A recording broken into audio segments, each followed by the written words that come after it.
श्रीमतीले गरिन् आफ्नै श्रीमानको टुक्रा टुक्रा पारी हत्या। निकै दर्दनाक घटेको घटनाले 10 वर्षपछि सामाजिक सञ्जाल टिकटकदेखि फेसबुक युट्युबमा चर्चा बटुलेको छ। सुन्दा पनि मन नै ज्रिङ्ग हुने यो घटना सदर छिमेकमा एक महिलाले आफ्नो पतिको हत्या र टुक्रा टुक्रा गरेको आरोपमा पक्राउ गरेको छ। प्रहरीले शुक्रबार भन्यो। प्रहरी वरिष्ठ उपरीक्षक एसएसपी दक्षिण जुबैर नजिरले भने कि रुबा भनिने महिलाले प्रेडी प्रहरी क्षेत्राधिकारका आफ्ना श्रीमान 65 वर्षीय शेख मोहम्मद सोहेलको हत्या गरी टुक्रा टुक्रा पारिएको बताएका छन्। त्यसपछि उनले सुत्नु अघि उनको शरीरका अङ्गहरू घरको विभिन्न कोठामा फालिदिन्। उनले थपे मानिसहरूले थाहा पाउँछन् भनेर उनले शरीरको भागलाई पिस पिस बनाई उमाल्दै गर्दा गाउँलेहरूले नराम्रो गन्ध आएको पनि प्रहरीलाई खबर गरेपछि प्रहरी त्यहाँ पुगेका थिए। मृतकको शव घरबाटै फेला परेको प्रहरीले जनाएको छ। महिलाको साथबाट उनले अपराधमा प्रयोग गरेको छुरा र अन्य औजार बरामद गरिएको उनले बताए। एसएसपी शेखरले घरबाट प्रमाण सङ्कलन गरी प्रहरीको क्राइम सिन युनिटलाई बोलाएको बताएका छन्। अब आउनुहोस् अर्को समाचारतर्फ लागौँ। कृष्ण बहादुर महराको 14 वर्षीय पुरानो अर्को काण्ड बाहिरियो। माओवादीमा खैला बैला भएको छ। नेकपा माओवादी केन्द्रका प्रवक्ता एवं पूर्व सभामुख कृष्ण बहादुर महरा पछिल्लो समय एमसीसी विरोधीको रूपमा देखा परेका छन्। तर उनी महराको 14 वर्षीय पुरानो पुल अहिले खुलेको छ। आफूले एमसीसी टेबुल नगरेकै कारण सभामुख रहँदा षड्यन्त्र गरिएको सम्म महराले भनिसकेको छ। जबकि तत्कालीन अर्थमन्त्री ज्ञानेन्द्र बहादुर कार्कीले एमसीसी सम्झौतामा हस्ताक्षर गर्नु अघि परराष्ट्र मन्त्रीको हैसियतमा उनी महराले अमेरिका नै पुगेर एमसीसीको फाइनल ड्राफ्ट ओके गरेका थिए। त्यति मात्रै होइन, उनको अर्को कुरा पनि खुलासा भएको छ। तत्कालीन विद्रोही माओवादी शान्ति प्रक्रियामा आइसकेपछि पनि अमेरिकाले माओवादीलाई राजनीतिक शक्तिको मान्यता दिन नमानेपछि महराले नै हस्ताक्षर गरेर माओवादीको लेटर हेडमा 14 वर्ष अघि अमेरिकाले भनेका शर्तहरू मान्न तयार छौं भनेर अमेरिकी दूतावासमा निवेदन हालेको खुलासा भएको छ। जनयुद्ध अवधिभर भारतीय विस्तारवाद र अमेरिकी साम्राज्यवाद मुर्दाबाद भनेर माहौल बनाए पनि माओवादीका शीर्ष नेताहरू इन्डियामै बसेर नेपालमा जनयुद्ध चलाएको त प्रमाणित नै भइसकेको छ। अमेरिकासँग पनि उसले भनेका शर्तहरू मान्न तयार छौं भनेर महराले नै हस्ताक्षर गरेर नेपाल स्थित अमेरिकी दूतावासमा निवेदन हालेको तथ्य बाहिर आएको छ। विद्रोहबाट माओवादी शान्ति प्रक्रियामा आइसकेपछि माओवादीलाई अन्तर्राष्ट्रिय शक्तिसँग सम्बन्धन स्थापित गराउन प्रमुख भूमिका खेलेका डाक्टर केबी रोकाले यस विषयमा विस्तृत खुलासा गरेका छन्। माओवादीले अमेरिकासँग लिखित हस्ताक्षर सहित निवेदन दिदाका साक्षी मात्रै होइनन्, संलग्नकर्ता झोकाएको खुलासाले ठूलो तरङ्ग जाने अवस्था आएको छ।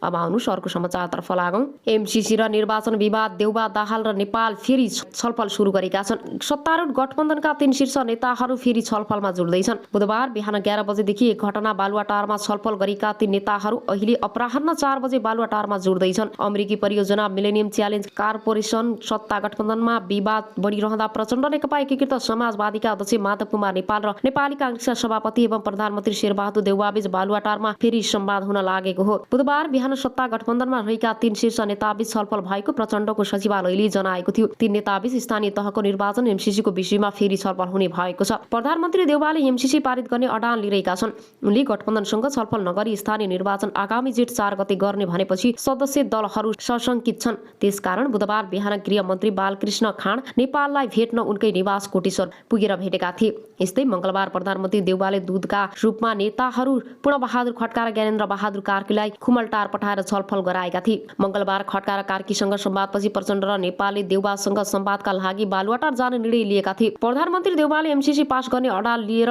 प्रक्रिया अघि बढाउन चाहिरहँदा प्रचण्ड र एकीकृत समाजवादीका अध्यक्ष नेपाल संशोधन नगरी एमसीसी पास गर्न नहुने पक्षमा छन्। यस्तोमा 3 तह बीच बालुवाटारमा एकै दिन दोस्रो पटक संवाद हुन लागेको हो। देउवाले राष्ट्रिय सभा निर्वाचनपछि आफूलाई आक्रामक रूपमा अघि बढाएपछि गठबन्धनका अन्य दलहरू सशंकित भएका छन्। अब आउनुहोस् अर्को समाचारतर्फ लागौँ। यहाँ सपोर्ट भिजन कम्पनी नै नभेटेपछि आफूहरू समस्यामा परेको अलपत्र मध्येका एक दाङका अमर परियारले जानकारी दिए। आसिन ओभरसिजनलाई प्रति व्यक्ति 1,50,000 देखि 1,80,000 सम्म बुझाएको मेन्टेनेसन हेल्पर कामका लागि त्यहाँ पुगेका उनीहरू सम्झौता पत्रमा उल्लेख गरी अनुसारको कम्पनी नभेटेपछि अलपत्र परेका छन्। हामीलाई सम्झौता पत्रमा फ्री भिसा फ्री टिकट भयो भनिए तापनि म्यान पावरले यति ठूलो रकम असुलेको थियो। हामीले त्यहाँ आएपछि करार पत्रमा उल्लेख गरिएको सपोर्ट भिजन कम्पनी भेटेनौं। अमरले खबर बङसँग भनी हामी 25 जना एउटै कोठामा बसेको पनि 12 दिन भयो। कम्पनी नभेटेपछि आफूहरू दलालको फन्दामा परेको अर्को पीडित खिमबहादुर परिवारले बताए। हामीलाई राम्रो काम दिलाउने भनेर म्यान पावर कम्पनी तथा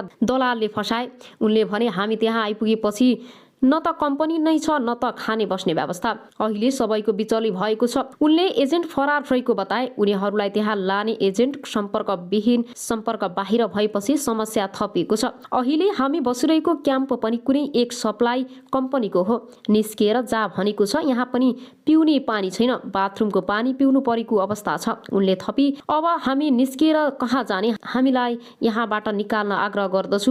उहाँले थप्नुभयो। अब आउनुहोस् अर्को समाचारतर्फ लागौं। 4 वर्ष साउदीको जेलमा बिताएका 69,000 साउदी रियाल तिर्न नसक्दा उद्धारको माग। वैदेशिक रोजगारका क्रममा साउदी अरेबिया पुगेका बुटबल 4 का दामोदर छेत्री 11 वर्षदेखि साउदीमा अलपत्र छन्। 2068 सालमा इमेज मेनपावरबाट ड्राइभर भिसामा साउदी गएका थिए र हातमा सिप भएका छेत्रीले ड्राइभर भिसा परिवर्तन गर्न कम्पनीमा अनुरोध गरे। कम्पनीले 2500 साउदी रियाल मागेपछि कार्यरत कम्पनीबाट भागेर 2069 सालमा हमद साउद अल हारिज कम्पनीमा ड्राइभरको काममा लागे। काम गर्दै जाँदा आफूले चलाएको गाडी दुर्घटना पर्यो। दुर्घटनामा पाकिस्तानी नागरिकको घटनास्थलमा मृत्यु भयो। दुर्घटनामा परेका दुवै गाडीहरू जलेर नष्ट भए। दामोदर पनि पक्राउ परे। 3 महिना जेल बसे। जेलबाट निस्केपछि पुनः कम्पनीको काममा फर्किए। तर कम्पनीले दामोदरसँग दुर्घटनामा जलेको गाडी क्षतिपूर्ति रकम स्वरूप 69,000 साउदी रियाल लगभग 24,80,000 नेपाली रुपियाँ माग गर्यो। दामोदरले सो रकम तिर्न नसकेपछि सम्बन्धित कम्पनीले 2 वर्षपछि जेल चलान गर्यो। तर दुर्घटनामा ज्यान गुमाएका पाकिस्तानी नागरिकको तर्फबाट भने कुनै उजुरी परेन। 2074 देखि साउदीको जुबेल जेलमा कैदी जीवन बिताएका छेत्री 2078 फागुनमा छुटे। 4 वर्ष जेल सजाय कटाइसकेका छेत्रीले हालसम्म सो रकम तिर्न सकेका छैनन्। रकम अभावले उनी साउदीमा अलपत्र परेका हुन्। छेत्रीले आफूमाथि भएको घटनालाई दूतावास, एनआरएन भातृ संगठन तथा विभिन्न सामाजिक संस्थासँग जानकारी गराएको र आवश्यक रकम सहयोगसहित उद्धारका लागि गुहार गरेका छन्। छेत्री अलपत्र परेसँगै परिवारले नेपाल सरकार सम्बन्धित निकाय र दूतावासलाई कूटनैतिक रूपमा सहयोग गरी उद्धार गर्नु अनुरोध गरेका छन्। अब आउनुहोस् अर्को समाचारतर्फ लागौं। 8 वर्ष साउदी जेल बसेर फर्किँदा एयरपोर्टमै रुवाबासी, ऋतु हात जेलकै सेता कपडा। बुबा आमा, श्रीमती र छोरा छोरीलाई धन कमाएर सुखले पाल्छु भनेर साउदी अरब पुगेका नेपाली दाजुभाइहरू गति नै नगरी साउदी अरब पुगेर फर्किँदाको यो दृश्य सबैलाई भावुक एवं आक्रोशित समेत बनाएको छ। उनीहरू जेलमा बस्दै लगाइने सेतो कपडा खाली हात नेपाल आएका छन्। अब त जेलमै सडेर मरिन्छ होला भनेर सोच्दै आमा र दाजु पनि बित्नु भयो भन्दै बिलौना गर्दछन्। तिनै मध्येका एकजना युवा रमेश कुमार गुरुङ 8 वर्षसम्म जन्म दिने बुबा पनि बितिसक्नु भएछ। कागको छोरा पनि अहिले त ठुलो भइसक्यो होला भनेको सुन्दा जो कोहीको पनि मन भक्कालिने गर्छ। छन्डै नेपाली रुपियाँ 2 करोड तिरेर मात्र नेपाल फर्किन पाइन्छ भन्दा पनि आफूहरूलाई अब त नेपाल फर्किन पाइन्छ जस्तो नि लागेको थिएन।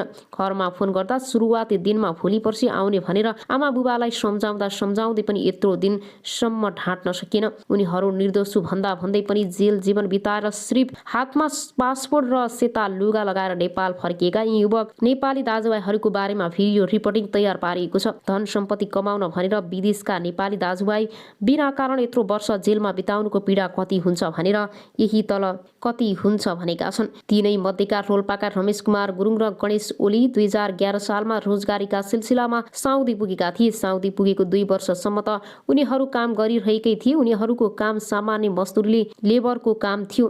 गाडीमा सामान लोड अनलोड गर्ने काम हुन्थ्यो। एक दिन सामान लोड गर्ने क्रममा ड्राइभर र गाडीमा काम गर्ने मान्छे मिलेर लोड गरेको औषधिजन्य सामान कतै लगेर बिक्री गरेको थाहा पाइसकेपछि कम्पनीले तिनै लेबरहरूलाई आरोप लगाएर सामान चोरी गरेर बेचेको आरोपमा जेल लगेर थुन्यो। गणेश जोशी 19 वर्षको कलिलो उमेरमा अहिले उनी 28 वर्षको उमेरमा जेल मुक्त भएर छुटेर नेपाल आउने सौभाग्य पाएका छन्। साउदीको जेलमा 10 वर्षसम्म बिताउनु पर्दा न त कुनै नेपाली देख्न पाइन्थ्यो न त कुनै नेपाली भाषा नै सुन्न पाइन्थ्यो। नेपालीलाई भेट्नु भनेको त एउटा ठुलो सपना जस्तै थियो। उनीहरूका लागि जति पनि बोलिन्थ्यो र सुनिन्थ्यो त्यो सबै हिन्दी र अरबी मात्रै बोल्न मिल्थ्यो। अहिले त आफ्नो भाषा समेत राम्रोसँग बोल्न नआउने भएको उनीहरूले बताउँछन्। रमेशको त आफू जेलमै हुँदा आमा पनि बित्नु भयो। कस्तो भयो होला उहाँको मन। आफ्नो जन्मदिनी आमालाई समेत अन्तिम पटक भेट्न पाएन उनले।